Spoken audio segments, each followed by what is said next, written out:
Rahayu. Ganti kopi.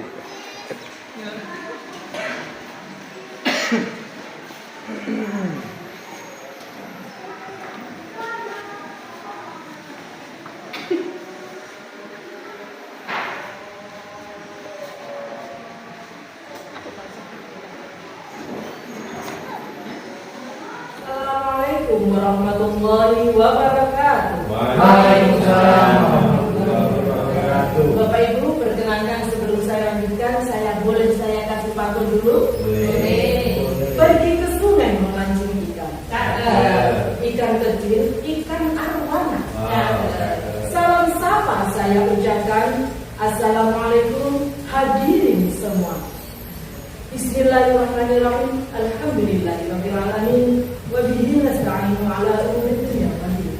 Assalatu wassalamu ala asyrofil anbiya'i wal mursalin sayyidina wa maulana Muhammadin wa ala alihi wa sahbihi ajmain. Amin.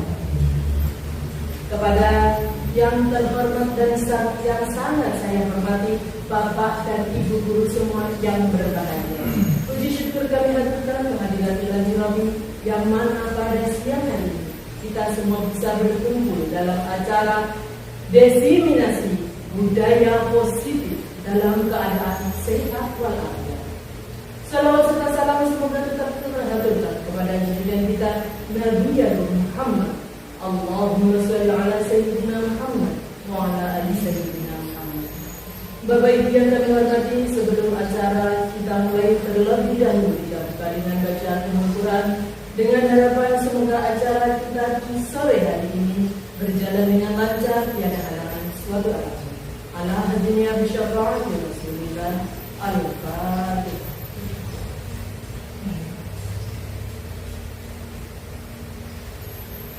Terima kasih. Untuk acara selanjutnya, doa yang akan dibimbing oleh Bapak Ustadz Badrussalam. Kepada beliau dihadirkan.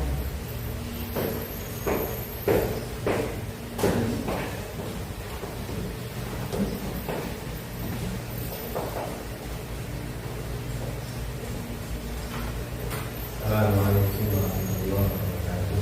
Waalaikumsalam. Kita doa bersama-sama semoga awalnya nanti kita dinikmati. Bismillahirrahmanirrahim. Allahumma shalli wa sallim wa barik ala sayyidina Muhammad walhamdulillahi rabbil alamin. Allahumma salli wa sallim Allahumma yassir lana umurana wa dini wa dunya wa akhirah. Rabbana atina fid dunya hasanah wa fil akhirati hasanah wa qina adzabannar. Wa sallallahu ala sayyidina Muhammad bihaqqi subhana rabbika rabbil izzati amma yasifun wa salamun alal mursalin walhamdulillahi rabbil alamin. Al-Fatihah. Assalamualaikum warahmatullahi wabarakatuh. Disampaikan terima kasih. Untuk acara selanjutnya, penyampaian materi oleh narasumber kepada Ibu Sri Widiana, SPD Cinsila.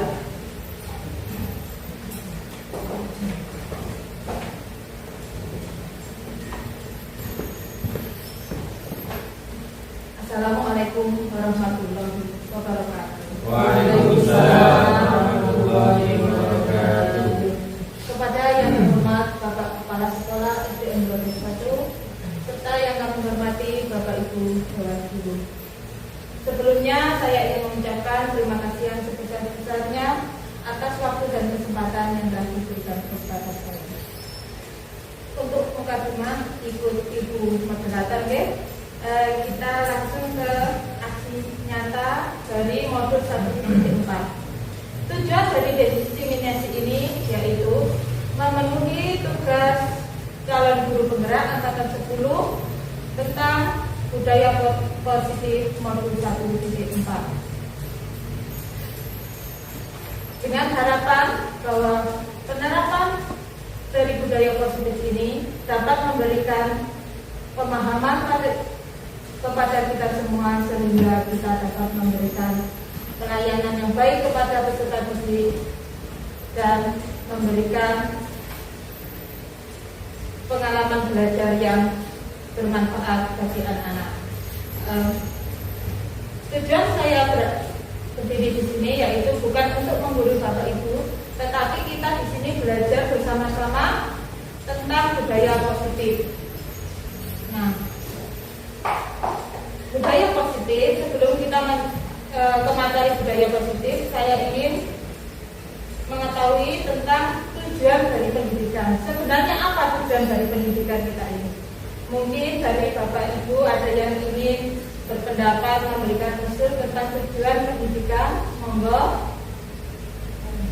Oke, monggo Bu Binti. Tujuan pendidikan menurut Bu Binti itu apa? Tujuan pendidikan adalah untuk memberikan bekal kepada generasi muda tentang nilai-nilai kebangsaan dan pemahaman mengenai wawasan Nusantara. Tujuan pendidikan ini selalu mengalami perubahan sesuai dengan tuntutan pembangunan dan perkembangan kehidupan bermasyarakat. Ya, terima kasih Bu Binti atas masukannya. Mungkin ada tambahan lagi tentang tujuan pendidikan kita. Monggo Bu Windy. Menurut saya tujuan pendidikan ini sebenarnya adalah untuk mencerdaskan anak-anak bangsa Ya. untuk bisa menghadapi perkembangan di masa yang akan datang. Oke. Dari pendapat dari Bu Windy dan Bu Binti ini, tujuan pendidikan sebenarnya adalah memang untuk anak atau peserta didik, yaitu kita dapat menuntun anak, kodrat anak untuk mencapai kebahagiaan dan keselamatannya setinggi-tingginya, baik sebagai manusia maupun sebagai anggota masyarakat. Menurut Ki Hajar Dewantara, selaku Bapak Pendidikan di Indonesia, memiliki filosofi tentang pendidikan. Yang pertama yaitu semua anak terlahir dengan bakatnya masing-masing. Jadi anak itu unik dengan bakatnya masing-masing. Kedua yaitu penanaman budi pekerti dalam dunia pendidikan. Dan yang ketiga yaitu tugas guru di sekolah adalah menuntun bakat anak tersebut agar anak bisa tumbuh sesuai dengan bakatnya dalam keadaan selamat dan bahagia. Yang keempat yaitu pembelajaran yang berpihak kepada anak. Artinya pembelajaran itu kita sesuaikan dengan kodrat anak itu, kodrat yang dimiliki anak, baik itu kodrat alam maupun kodrat zaman. Jika kita menyesuaikan dengan kodrat alam, maka kita gali bakat yang ada pada diri anak. Misal anak suka olahraga, maka kita akan gali dalam kemampuan olahraganya. Dan apabila anak itu hobi menyanyi, maka kita kembangkan bakatnya sehingga bakat anak itu semakin berkembang. Dan kita sesuaikan juga dengan kodrat alam. Sekarang di zaman digital seperti ini, pendidikan itu sudah tidak seperti zaman kolonial dahulu, yaitu misal guru hanya ceramah saja, tapi sekarang tuh guru bisa menggunakan teknologi melalui pembelajaran menggunakan Canva atau Visio. Yang kelima, pendidikan ibarat petani, tugasnya menanam padi. Ia hanya dapat menuntun tumbuhnya padi. Artinya petani itu diibaratkan seperti guru. Kemudian padi itu adalah siswa kita dan sawah itu adalah sekolah. Bagaimana kita di sekolah ini menuntun anak-anak agar dapat mengembangkan potensinya, itu kita kembangkan di sekolah ini. Kita buat sekolah ini menjadi sekolah yang menyenangkan. Kita buat sekolah ini menjadi aman, sehingga anak dalam pembelajarannya itu bisa menerima dengan baik, sehingga tujuan pembelajaran ini dapat tercapai. Akan tetapi, jika di sekolah ini anak merasa tertekan, merasa dibully, tidak nyaman, apakah tujuan pembelajaran itu bisa tercapai? Tentu tidak, karena anak akan mengalami kesulitan belajar. Nah, tugas kita sebagai pendidik, kita ciptakan budaya yang positif. Budaya positif itu apa? Budaya itu berasal dari bahasa Sanskerta yang memiliki arti budi atau akal. Sedangkan budaya positif itu ialah budaya positif di sekolah ialah nilai-nilai, keyakinan-keyakinan, dan kebiasaan-kebiasaan di sekolah yang berpihak pada murid dapat dikembangkan menjadi pribadi yang kritis, penuh hormat, dan bertanggung jawab.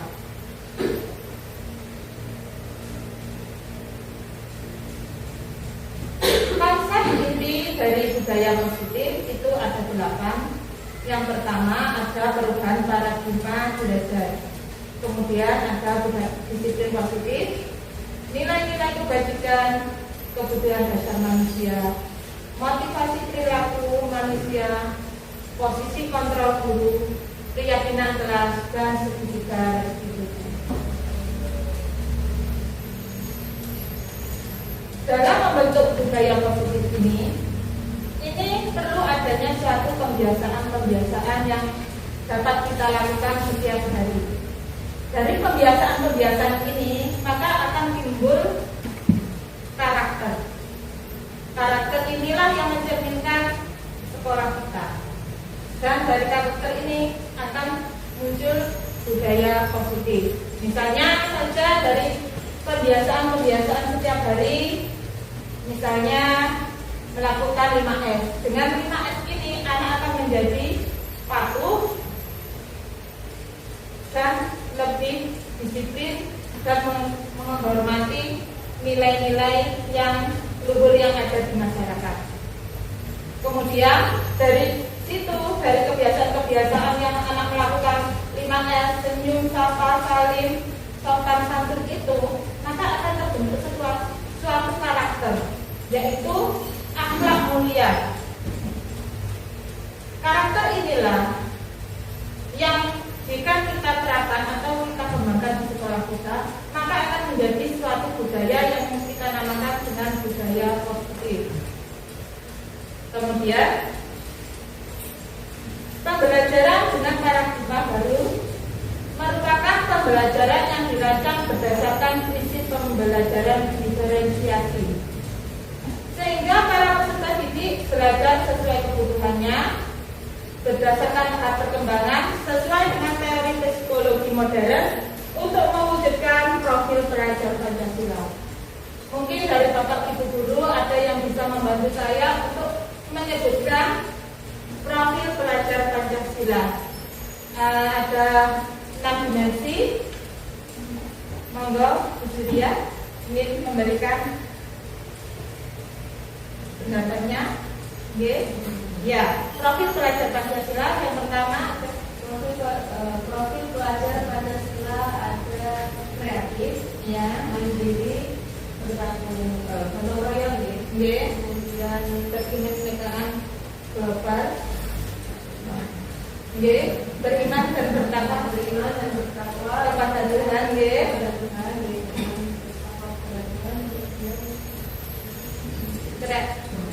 kenalan kritis. Terima kasih Bu Juria. Untuk profil pelajar Pancasila kemarin itu ada 6 yang telah kita sampaikan kemarin pada modul sebelumnya. Yang pertama ada beriman dan bertakwa kepada Tuhan Yang Maha Esa dan berakhlak mulia. Kemudian yang kedua adalah berkebinekaan global. Yang ketiga bergotong royong, kreatif, dan bernalar kritis serta mandiri.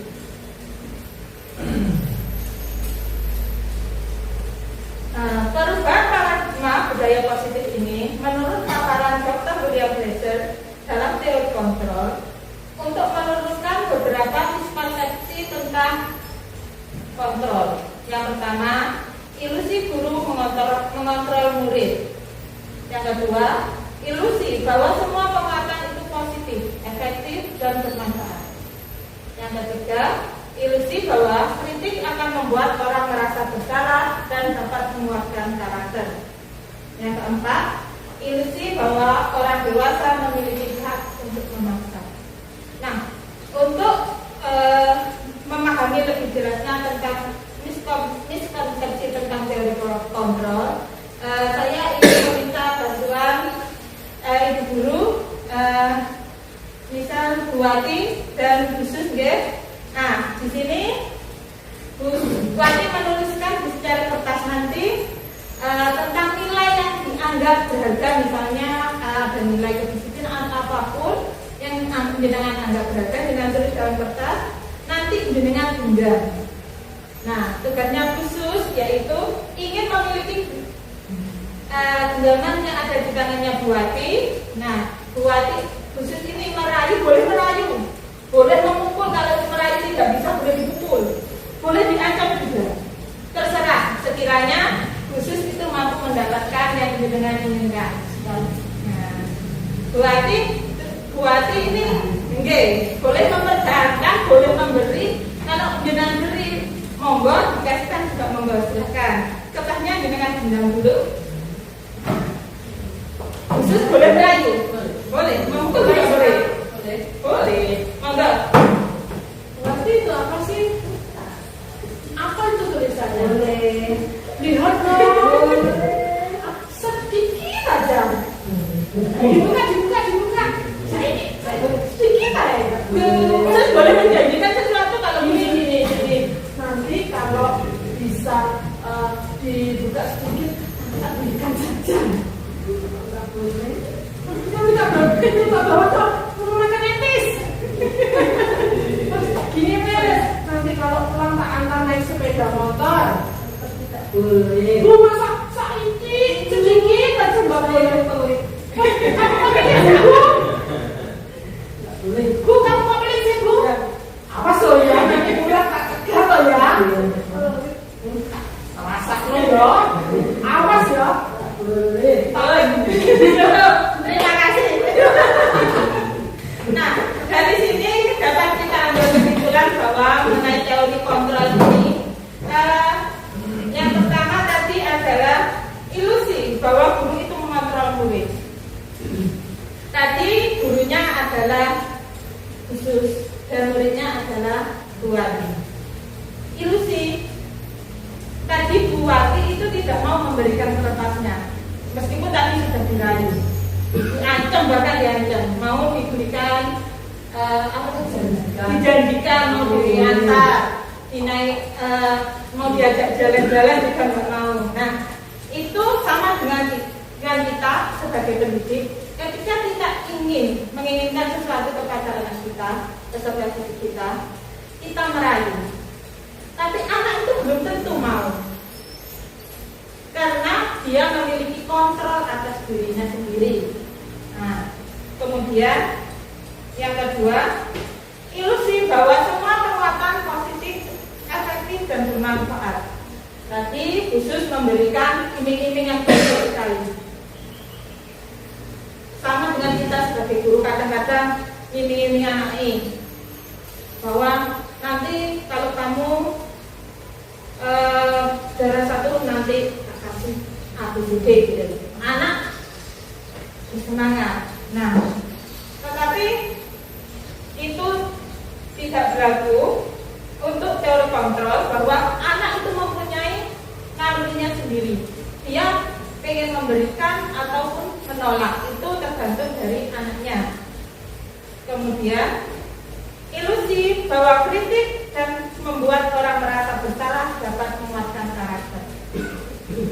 Menggunakan kritik dan rasa bersalah untuk mengontrol murid menuju pada identitas gagal. Mereka belajar untuk merasa buruk tentang diri mereka. Mereka mengembangkan dialog diri yang negatif. Kadang-kala sulit bagi guru untuk mengidentifikasi bahwa mereka melakukan perilaku yang tidak sesuai, dengan menggunakan kata-kata halus dan menyampaikan pesan-pesan yang negatif. Ilusi bahwa orang dewasa memiliki hak untuk memaksa. Kita orang dewasa ini tidak menganggap bahwa kita ini memiliki tanggung jawab terhadap peserta didik kita. Apapun yang dilakukan dapat diterima selama ada sebuah pengajuan berdasarkan sebuah pengukuran kinerja. Pada saat itu pula orang dewasa akan menyadari bahwa perilaku memaksa tidak efektif untuk jangka waktu panjang dan sebuah hubungan permusuhan akan terbentuk. Sekarang kita ke disiplin positif. Dalam budaya kita, makna kata disiplin dimaknai menjadi sesuatu yang dilakukan seseorang pada orang lain untuk mendapatkan kepatuhan. Kita cenderung menghubungkan kata disiplin dengan ketidaknyamanan.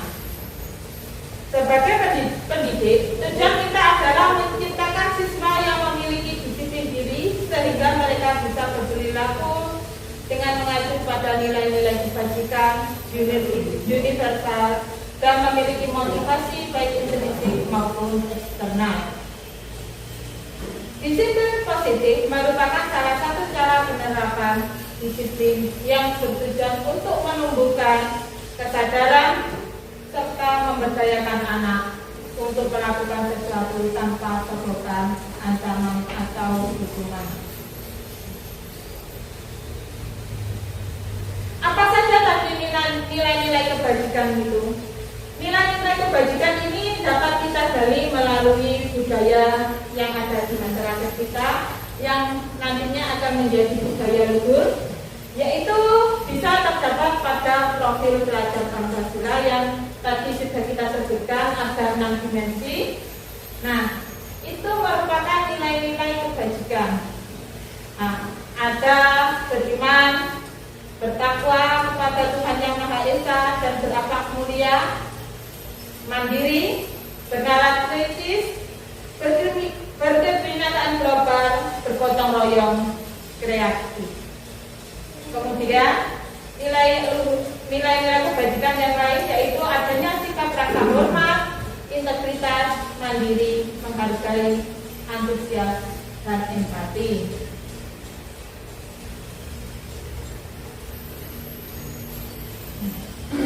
Kebutuhan dasar manusia. Kebutuhan dasar manusia itu ada 5. Yang pertama ada kebutuhan bertahan hidup. Apa saja kebutuhan dari bertahan hidup? Mungkin ada yang bisa membantu. Kebutuhan kita supaya kita bertahan hidup itu membutuhkan apa? Makanan, tempat tinggal, kesehatan, udara, kesehatan. Nah, itu merupakan kebutuhan kita untuk bertahan hidup. Kemudian yang kedua yaitu kasih sayang dan rasa diterima. Kebutuhan rasa kasih sayang dan rasa diterima ini misalnya yaitu melalui koneksi atau hubungan sesama teman, yaitu kebutuhan untuk memberi dan menerima kasih sayang dan kebutuhan untuk merasa menjadi bagian dari suatu kelompok. Kemudian yang ketiga adalah kebutuhan akan penguasaan. Di sini anak ingin mendapatkan prestasi yang setinggi-tingginya sehingga dia akan merasa di dalam kelompok itu dia dihargai dan dihormati sehingga dia akan segala keinginannya untuk dapat memberikan pengaruh kepada teman-temannya. Kemudian kebutuhan yang keempat yaitu kebutuhan akan kebebasan. Anak bergerak, biasanya anak kalau ingin bebas itu anak suka bergerak, mencoba-coba hal baru dan tidak terlalu terpengaruh dengan orang lain dan mencoba hal baru yang menarik yang mereka sukai. Mereka tidak akan mempedulikan orang lain. Itu merupakan contoh kebutuhan akan kebebasan. Yang kelima yaitu kebutuhan dasar kesenangan yang setinggi-tingginya, biasanya ingin menikmati apa yang dilakukan. Mereka bisa berkonsentrasi tinggi saat mengerjakan hal yang disenangi. Mereka suka permainan dan suka mengoleksi barang, suka berburai, suka melucu dan menggemaskan. Ini merupakan kebutuhan akan kesenangan. Misalnya saja saya mempunyai contoh, mungkin Bapak Ibu nanti bisa memprediksi kebutuhan apakah yang dibutuhkan anak ini. Misalnya Fajar misalnya. Fajar itu kalau di sekolah itu usrel sendiri. Ketika Pak Guru menerangkan, dia tidak memperhatikan. Dia menulis sesukanya, dia disuruh maju. Dia tidak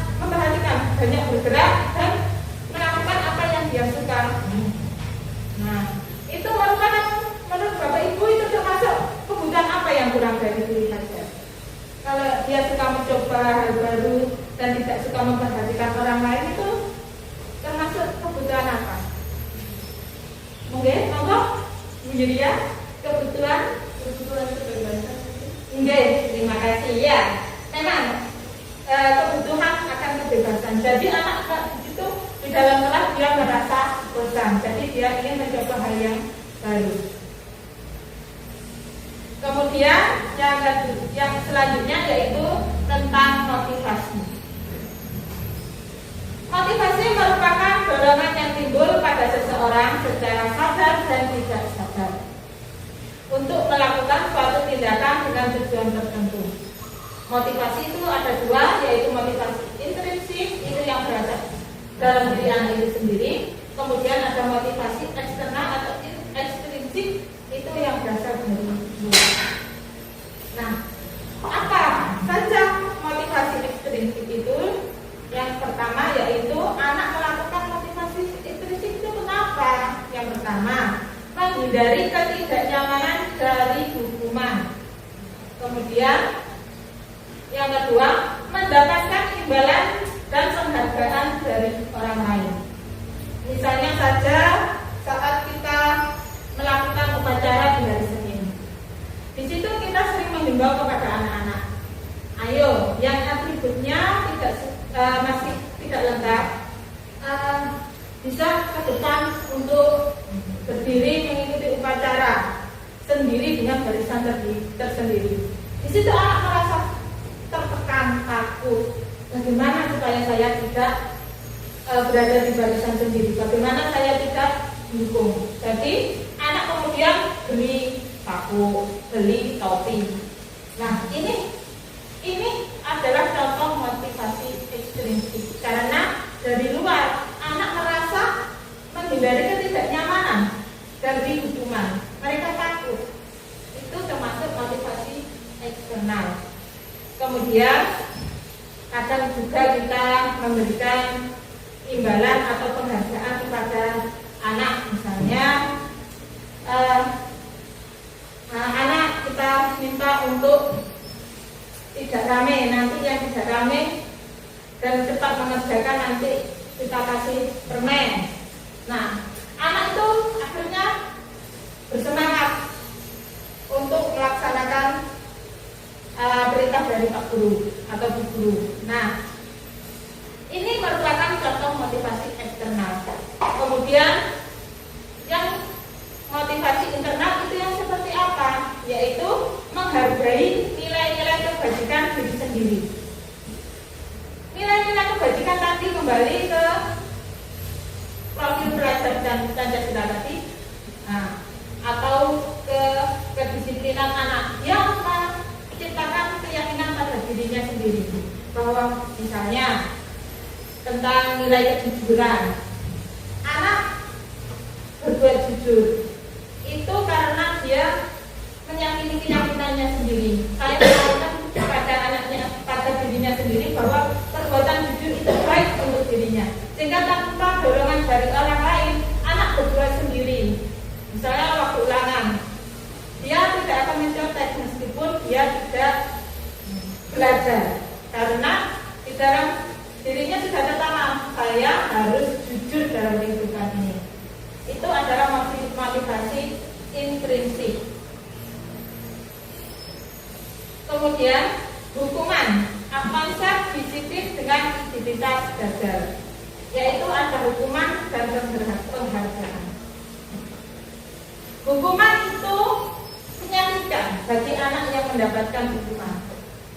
Kemudian hukuman juga membuat anak menjadi tidak nyaman, anak merasa takut, anak merasa terpaksa melaksanakannya, dan anak menjadi menyembunyikan kesalahannya, serta anak menjadi rendah diri. Itu adalah efek-efek dari hukuman. Kemudian jika kita beri penghargaan, ini tidak efektif juga. Mengapa penghargaan tidak efektif? Karena ini hanya bersifat sementara atau hanya jangka pendek. Mungkin hanya saat itu saja anak akan melaksanakan apa yang kita inginkan karena kita beri penghargaan bahagia. Tapi di lain waktu anak tidak akan mau karena saya sudah pernah mendapatkan imbalan ini. Nah, itu termasuk penghargaan bersifat tidak efektif. Kemudian penghargaan itu merusak hubungan atau akan ada rasa iri.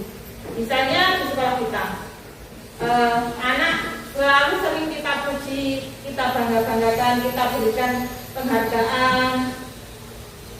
Nanti temannya itu merasa iri. Jadi hanya anak itu saja yang dapat, sedangkan saya tidaklah. Ini akan menimbulkan kesenjangan sosial bagi anak dan mereka tidak akur. Kemudian penghargaan juga dapat mematikan kreativitas. Anak yang selalu sering diberikan penghargaan itu akan mungkin terasa capek atau terbebani, sehingga ide-ide yang baru itu tidak akan muncul. Kemudian penghargaan itu menghukum dengan sistem ranking. Sistem ranking ini sekarang itu membuat menjadi menghukum bagi anak-anak. Misalnya saja untuk anak yang juara 3, 2 atau bahkan terakhir itu adalah hukuman baginya. Ternyata bapak atau ibu guru saya ini tidak suka dengan saya karena saya ini nakal, jadinya saya ini diberi ranking terakhir, saya tidak juara kelas. Ini termasuk penghargaan yang bersifat menghukum bagi yang lain. Kemudian penghargaan ini dapat merampas hak menghargai dirinya, karena anak tidak sering mendapatkan penghargaan, jadinya haknya itu merasa tidak dihargai atas tindakannya. Kemudian konsep disiplin dengan identitas sukses, yaitu melalui konsekuensi dan restitusi. Konsekuensi adalah penguatan dalam jangka pendek juga. Kemudian perlu monitoring yang berkelanjutan, perlu adanya stimulus respon, dan murid menghormati peraturan.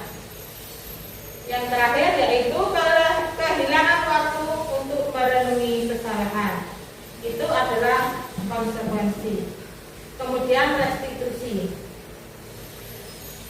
Restitusi yaitu siswa menjadi lebih bertanggung jawab untuk perilakunya.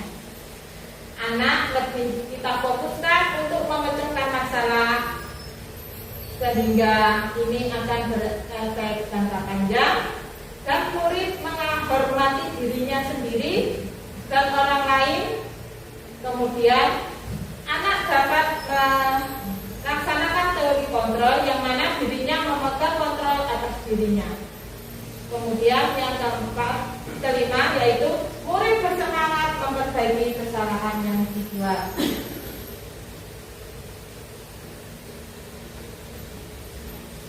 Restitusi. Menurut Gordon, restitusi adalah proses menciptakan kondisi bagi murid untuk memperbaiki kesalahan mereka, sehingga mereka bisa kembali pada kelompoknya dengan karakter yang lebih kuat.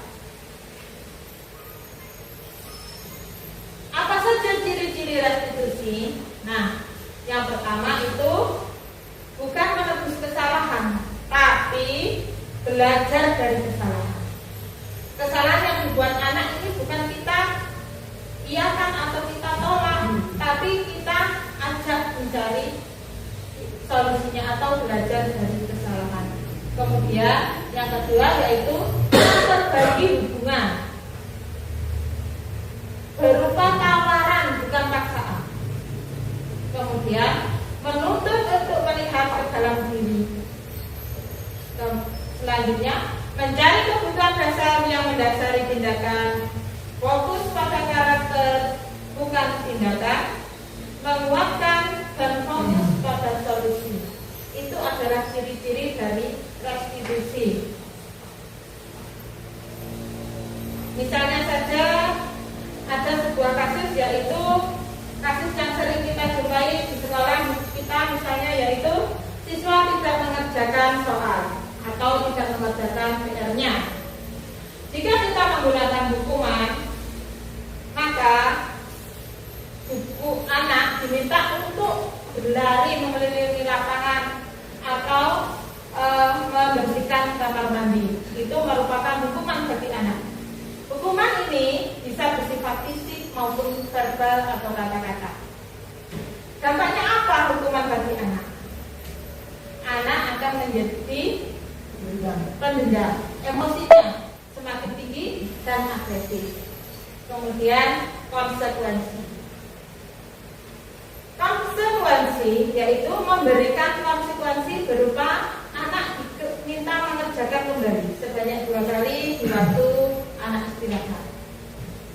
Jadi anak itu, kamu melanggar ini, konsekuensinya kamu harus seperti ini. Guru di sini itu tegas dan siswa menghormati peraturan, karena peraturan itu sudah disampaikan secara langsung kepada anak. Kalau hukuman itu secara tiba-tiba, anak tidak diajak berdiskusi untuk menemukan solusinya, tapi dibuat sendiri oleh guru. Kalau konsekuensi, anak itu diajak mencari bagaimana kalau kamu melanggar ini, apa yang harus kamu lakukan. Itu merupakan bentuk dari konsekuensi. Kemudian yang ketiga yaitu restitusi. Di sini ketika anak melakukan kesalahan, tidak mengerjakan soal, yaitu guru menanyakan tentang keyakinan anak, tentang keyakinan kelas atau keyakinan sekolah yang dianut oleh anak.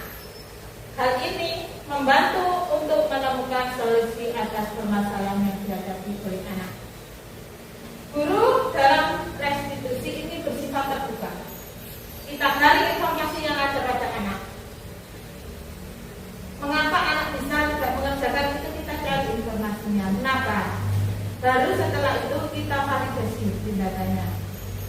Bahwa semua orang itu punya kesalahan, kenapa tidak mengerjakan. Tapi kita harus menemukan solusinya.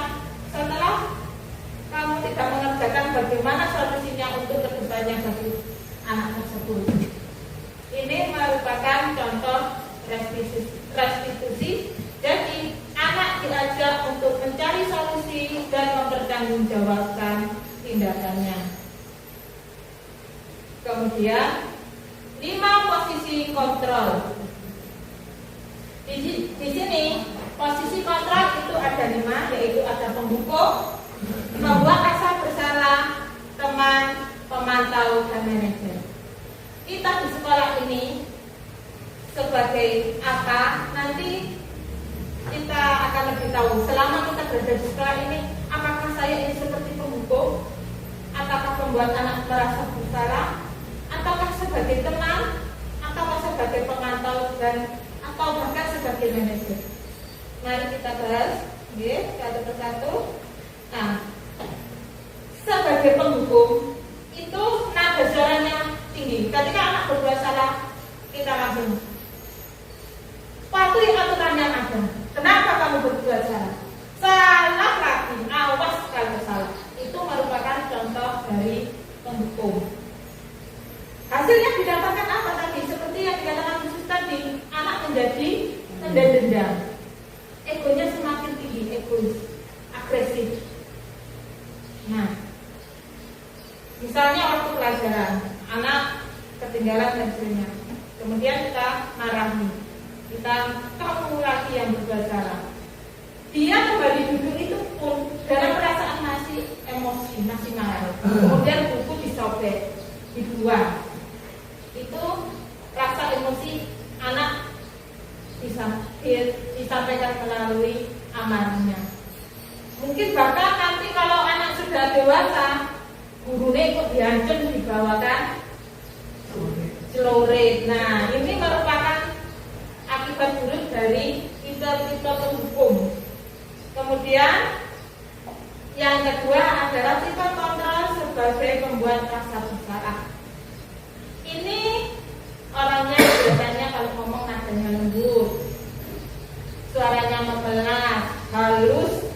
Nah, misalnya Misalnya saja anak ketika berbuat kesalahan, kemudian kita nasihati, kita bicara, ibu sangat kecewa dengan kamu hari ini sudah ibu bilang jangan bermain di jalan raya, nanti bisa tertabrak. Kamu tidak kasihan sama ibu jika kamu nanti apa-apa. Nah, ini anak ini dibuat merasa bersalah.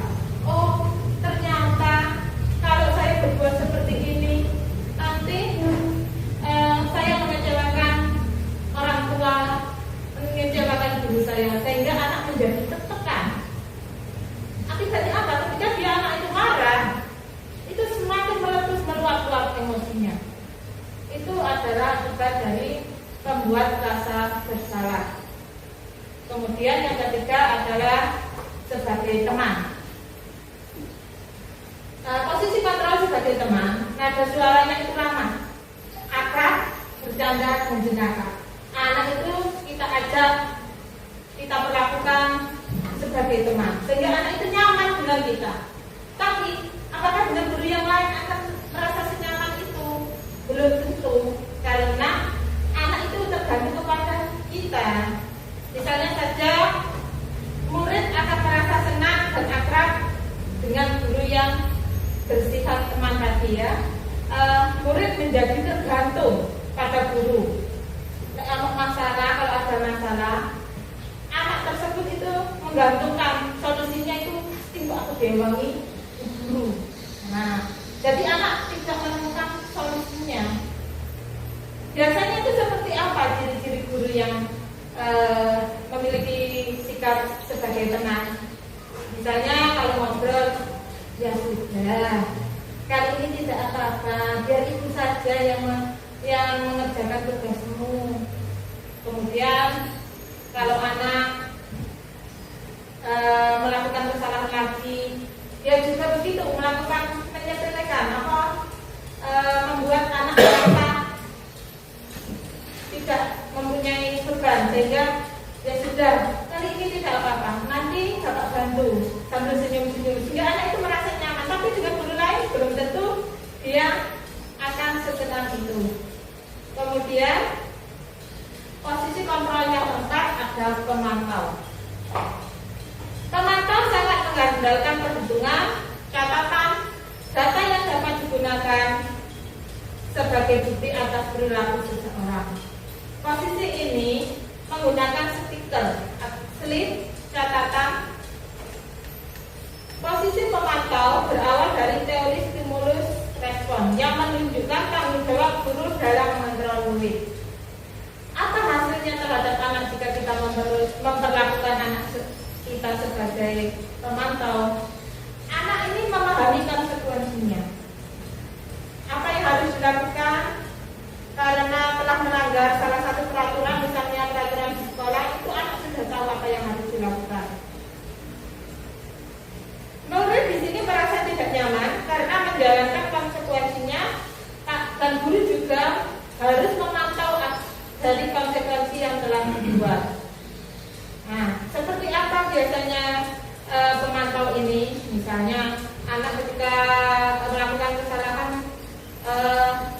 tidak membawa buku paket misalnya sesuai jadwal, maka ditanya, peraturannya apa di sekolah ini? Kamu sudah tahu apa yang telah kamu lakukan ini? Kalau di sekolah ini tidak membawa buku paket, sanksinya atau konsekuensinya apa? Nah, ini merupakan ciri-ciri pemantau, menyampaikan berdasarkan data. Kemudian yang terakhir ada posisi sebagai manajer. Posisi manajer ini memiliki nada suara tulus, lembut, dan tidak marah. Ketika anak melakukan kesalahan, maka anak kita bantu untuk menemukan solusinya, sehingga anak dapat mempertanggungjawabkan perbuatannya.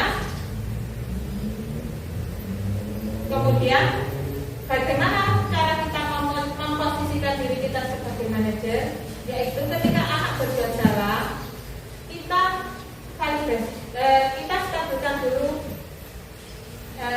identitasnya. Kemudian kita validasi tindakannya dan kita tanyakan tentang keyakinannya.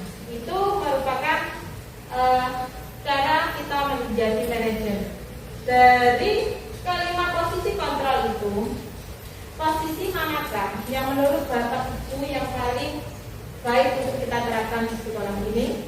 Mungkin Bapak Ibu ada yang ingin menanggapi? Monggo.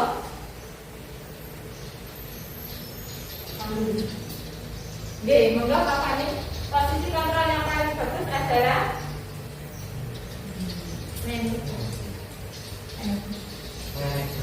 ya, posisi kontrol yang paling baik adalah posisi sebagai manajer.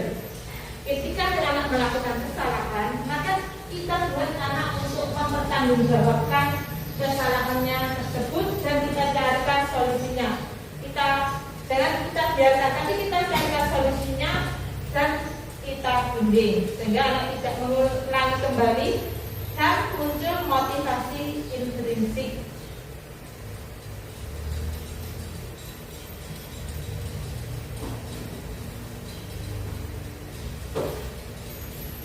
Keyakinan kelas.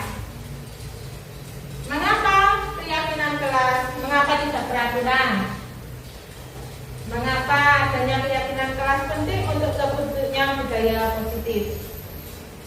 Nah, suatu keyakinan akan mendorong atau memotivasi seseorang dari dalam dirinya atau motivasi intrinsik. Seseorang akan bergerak dan bersemangat untuk menjalankan keyakinannya daripada hanya sekedar mengikuti peraturan, mengikuti serangkaian peraturan. Bagaimana cara kita membuat keyakinan kelas? Nah, yang pertama kita lakukan sebagai guru adalah kita berkolaborasi dengan siswa kita. Yaitu guru bersama siswa membuat keyakinan kelas dengan berdiskusi. Pertama kita berdiskusi dengan anak-anak tentang peraturan di kelas ini. Apa saja menurut kalian peraturan di kelas ini? Misalnya, tidak boleh membuang sampah, harus datang tepat waktu. Kita berdiskusi tentang peraturan di kelas. Kemudian yang kedua yaitu merumuskan peraturan menjadi keyakinan. Yang ketiga, kita tempelkan hasil dari peraturan yang menjadi keyakinan itu kita tempelkan di dinding kelas sehingga anak mudah membacanya. Kalau anak sering dibaca anak mudah ingat. Dan kalau anak ketika melakukan kesalahan, ini tidak sesuai dengan keyakinan kelas kita, berarti saya harus berbuat seperti apa? Nah, itu manfaat dari keyakinan. Jadi ketika anak melanggar peraturan, dia mempunyai tembok atau pembatas bagaimana agar tidak melakukan hal itu. Menentukan keyakinan kelas. Bagaimana cara kita membuat keyakinan kelas? Yang pertama yaitu lebih abstrak dari peraturan. Kemudian yang kedua berupa pernyataan universal. Yang ketiga dibuat dalam pernyataan positif. Yang keempat tidak terlalu banyak agar mudah diingat anak, tapi bahasanya yang sederhana sehingga anak mudah untuk menerimanya. Kemudian sesuai dengan kondisi kelas, jangan mengada-ngada, nggak ada kemudian dimasukkan sehingga anak itu bingung. Kemudian yang selanjutnya semua warga kelas sekolah dilibatkan saat membuat keyakinan kelas atau sekolah tersebut. Dan yang terakhir bersedia meninjau kembali keyakinan kelas dari waktu ke waktu. Ini adalah beberapa tips untuk membuat keyakinan kelas.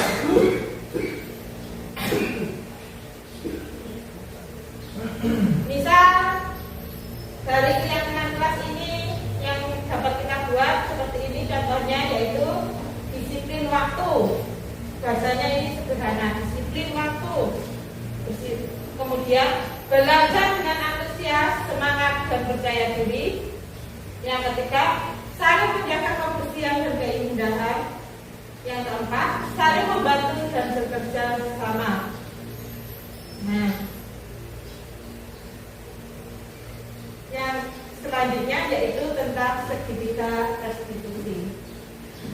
Segitiga restitusi adalah suatu proses dialog yang dijalankan oleh guru agar dapat menghasilkan murid yang mandiri dan bertanggung jawab. Bagaimana ciri-ciri restitusi ini? Itu ada 10 ciri-ciri dari restitusi. Yang pertama yaitu restitusi bukan untuk menebus kesalahan, namun untuk belajar dari kesalahan. Yang kedua yaitu restitusi untuk memperbaiki hubungan. Yang ketiga, restitusi adalah tawaran, bukan paksaan. Yang keempat, restitusi menuntun untuk melihat ke dalam diri. Yang kelima, restitusi mencari kebutuhan dasar yang mendasari tindakan. Yang keenam, restitusi diri adalah cara yang paling baik. Yang ketujuh, restitusi fokus pada karakter, bukan tindakan. Yang kedelapan, restitusi itu menguatkan. Yang kesembilan, restitusi fokus pada solusi. Yang 10, restitusi mengembalikan murid yang berbuat salah pada kelompoknya karena telah tumbuh karakter yang kuat. Bagaimana cara kita untuk membuat segitiga restitusi? Yang pertama yaitu kita menstabilkan identitas anak. Yang kedua adalah memvalidasi tindakan yang salah. Yang ketiga yaitu menanyakan tentang keyakinan yang diambil anak. Dalam melaksanakan menstabilkan identitas ini, langkah yang kita ambil misalnya ketika anak emosi, misalnya habis bertengkar dengan temannya, kita stabilkan dulu emosinya, biar anak itu merasa nyaman, biar anak itu bisa menceritakan kejadian tersebut dengan refleks tanpa emosi. Yaitu misalnya kita tanyakan, setiap orang pasti pernah melakukan kesalahan. Kamu, saya juga pernah berbuat salah, kamu juga pernah berbuat salah. Tapi kesalahan ini kita bukan mencari kesalahan, tapi kita mencari solusi atas permasalahan kamu. Itu cara menstabilkan anak biar anak bisa emosi. Atau bisa kamu bukan satu-satunya yang pernah melakukan hal itu. Jadi anak ini merasa, oh guru saya berpihak kepada saya, sehingga anak itu bisa menceritakan apa yang dialaminya. Jadi kita lanjut ke validasi tindakan yang salah. Baru anak mau menceritakan apa yang dirasakan, kita validasi tindakannya yang salah. Kita bisa berkata, kamu tentunya punya alasan kenapa tadi sampai bertengkar. Mengapa kamu berbuat seperti itu? Kita tanyakan alasannya. Atau adakah cara yang lebih efektif untuk mendapatkan apa yang kamu butuhkan selain pertengkaran tadi? Di situ anak akan berpikir, oh ternyata perbuatan saya ini tadi salah. Dari situ anak kita diri untuk menanyakan keyakinan kelasnya. Kita tanyakan keyakinan kelas apa yang kamu ambil, misalnya tentang kedisiplinan atau rukun, hormat menghormati. Nah, kemudian kamu ingin menjadi orang yang seperti apa? Itu merupakan cara kita untuk menanyakan keyakinan anak sehingga anak menemukan solusi dari permasalahan tersebut. Nah, ini adalah contoh restitusi yang pernah saya lakukan dari kegiatan anak yang mengambil uang temannya.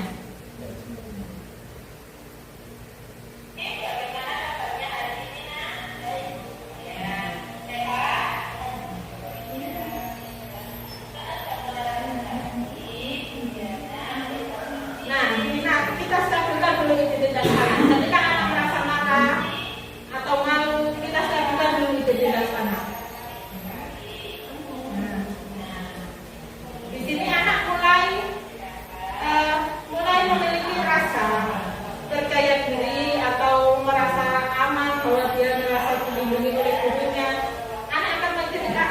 permasalahannya. Mengapa dia berbuat seperti itu?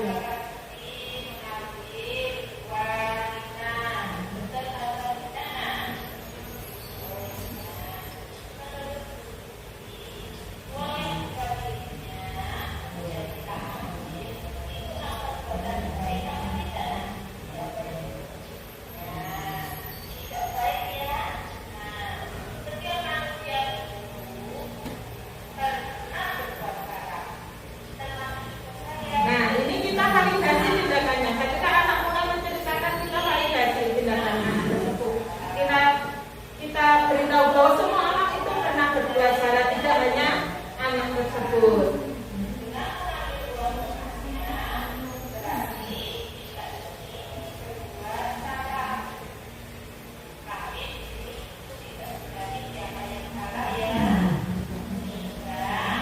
Dalam kegiatan validasi ini kita mencari solusi atas permasalahan anak tadi ya.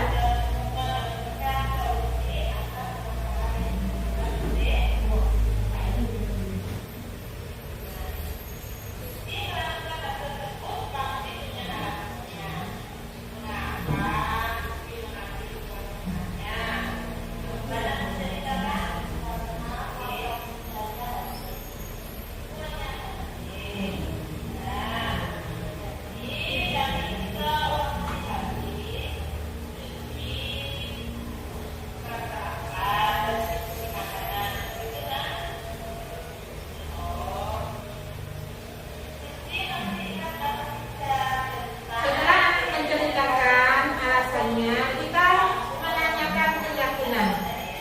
Keyakinan apa yang diambil anak tersebut? Misalnya tadi nilai kejujuran, karena dia mengambil uang temannya, berarti dia ini tidak jujur. Jadi tidak sesuai dengan keyakinan kelas, yaitu nilai kejujuran. Nah, keyakinan kelas ini kan dibuat sendiri oleh anak. Jadi anak akan menyadari bahwa ini adalah tidak sesuai dengan keyakinan kelas mereka.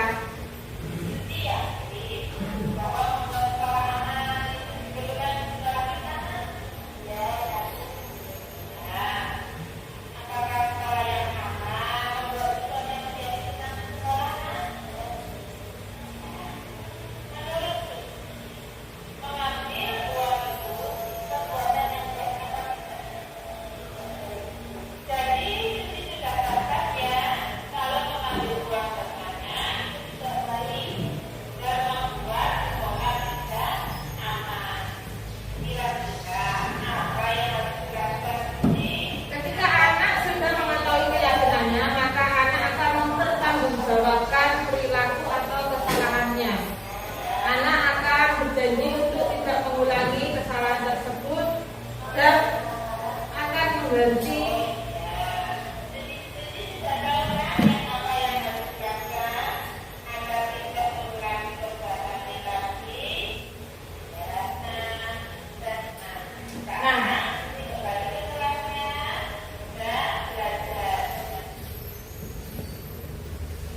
Nah, demikian tadi pemaparan saya tentang budaya positif di sekolah ini. Mungkin nanti dari Bapak Ibu Guru ada yang ingin menambahkan, bertanya atau memberi masukan, monggo saya kembalikan lagi ke moderator. Terima kasih Ibu narasumber Ibu Widjana. Untuk selanjutnya Bapak Ibu sesi tanya jawab. Mungkin ada yang bertanya, monggo. Ya, Pak Doni, monggo silakan. Disiplin. Ya. Apakah sistem reward itu bisa membuat siswa menjadi disiplin? Pemberian reward atau penghargaan kepada anak ini bersifat disiplin ekstrinsik, bukan disiplin intrinsik. Kalau ekstrinsik ini bersifat sementara, hanya akan berlaku kepada guru tersebut. Tapi kalau ada guru lain, dia akan cenderung melanggar karena bukan tertanam dalam diri anak tersebut. Jadi disiplin dengan reward itu kurang tepat karena bersifat sementara. Terus bagaimana cara kita untuk memberikan penghargaan kepada anak atau memberikan pujian kepada anak ketika anak berbuat sesuai dengan harapan, kita bisa memberikan dengan pujian yang bersifat spontan, bukan diiming-imingi. Nanti kamu saya berikan sepeda kalau kamu juara 1.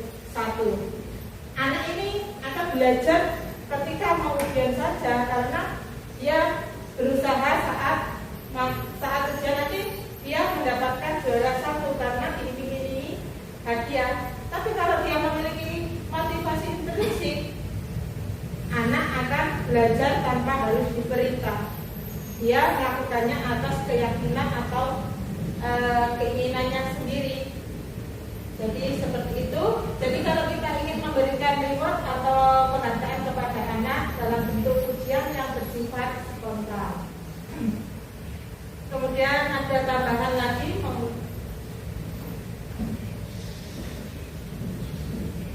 Barangkali ada mungkin ada tanggapan atau masukan dari para ibu. Itu tadi tidak efektif, Bu. Tidak efektif karena bersifat sementara.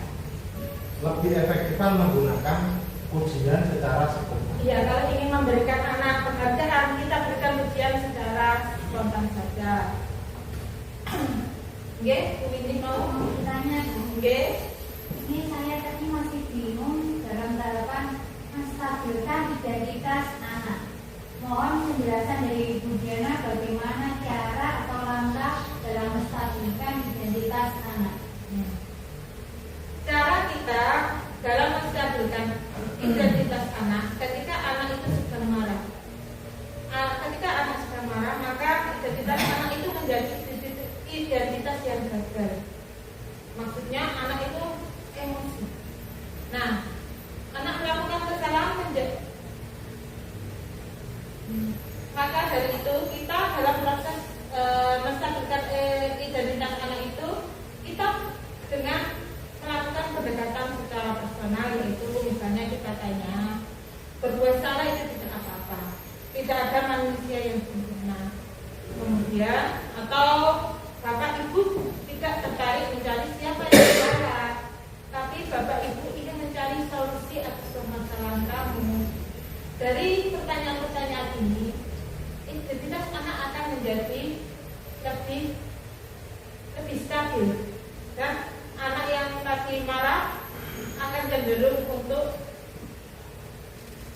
bersikap lebih santai dan bisa menceritakan apa permasalahannya tersebut. Oke? Bagaimana Bu Windy? Ampun jelas.